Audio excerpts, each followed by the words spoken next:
On Monday, we'd get up, and there would be no choir that day because we had done 3 services the day before. On Tuesday, we would have an evensong and a rehearsal in the morning, plus the classes as usual. And on Wednesday, there would be a Eucharist around noon at the church that we would rehearse for also in the morning, and Thursday, another evensong. But Friday, just a rehearsal, and Saturday, we'd walk to the church in the morning and have an hour-and-a-half rehearsal.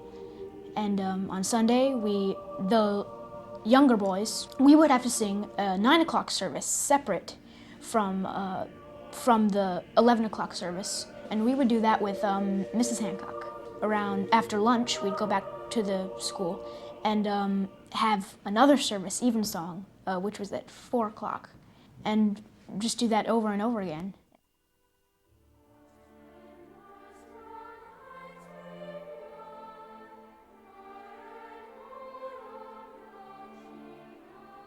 I became vaguely aware of the boy choir tradition probably when I was in college, that wonderful Wilcox recording of Howells. And that was really where I first began to put two and two together and realize that, hey, you know, this is the most miraculous kind of choral tradition. And oh yes, so Jerry Hancock is one of the ones who directs these kind of choirs. When I started becoming aware of the boy choir tradition, it was through recordings from St. Thomas, but also from England, King's and St. John's, Cambridge.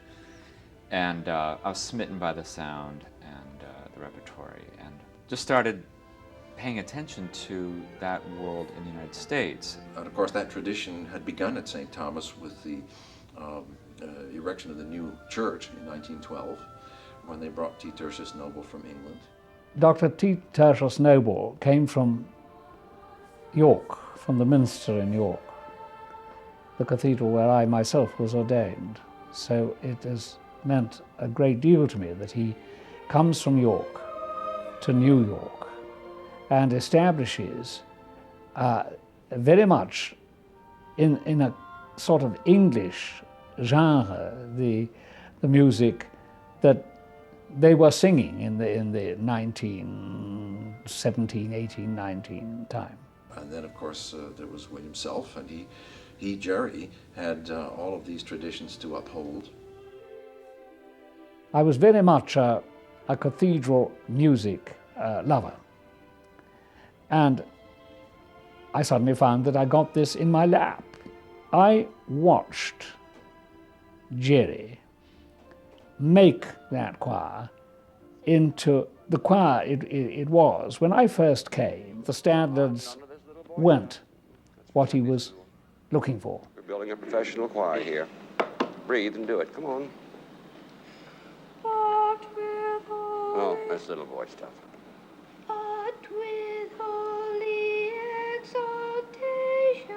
You got the wrong tune. You've lost your head voice again. Do you know what you just did? You went, Jerry probed and prodded those kids in the choir until one of them got the head tone. And when one of them discovered this lovely sort of ringing head tone, then it was like measles. The choir, all the choir got it within their first week. Yeah, that's rather good. Let's all do it. I'll never forget those early Sundays when a fullness of the glory of choral music suddenly began to come into flower.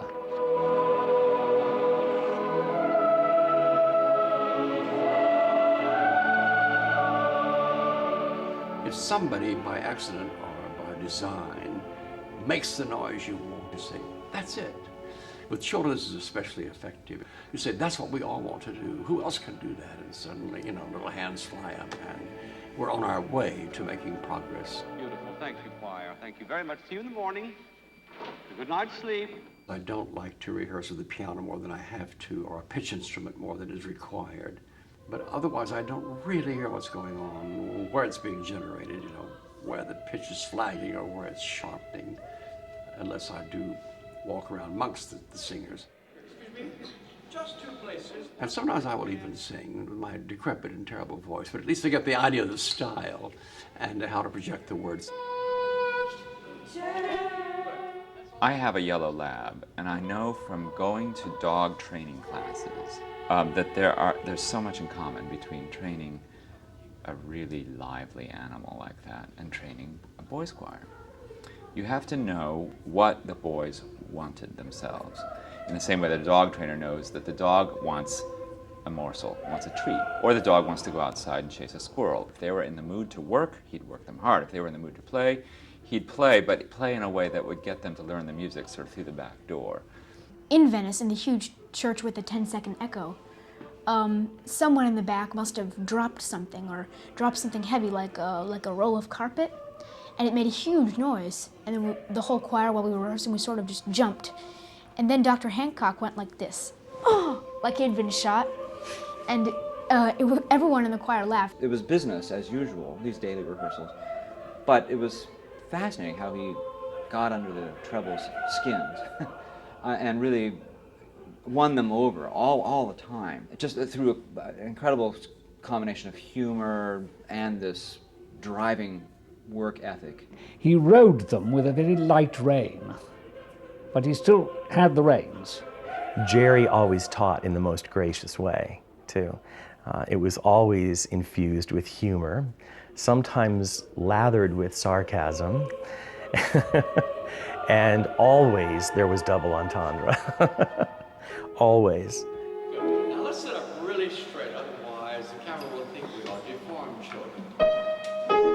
There was a layer for the boys, there was a layer for the teens, and there was a layer for the adults. And he had the great genius of being able to make one statement, and it meant a different thing to each group in his own inimitable way. Well, when we're done with this evensong, we're going to go back and have some of Uncle Jerry's very special iced tea. This culture of the choir school was all sports, and after a few years of Jerry being there, conversations among the boys were not so much about sports as about, don't you think the Poulenc Mass in G is a really cool piece?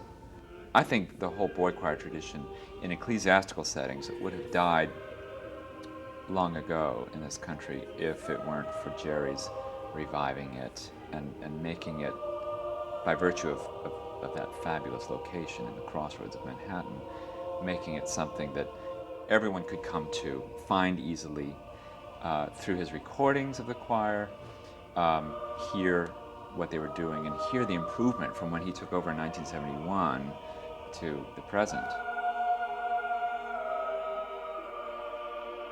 Nationwide, the boy choir tradition was kept alive, is being kept alive through Jerry's influence.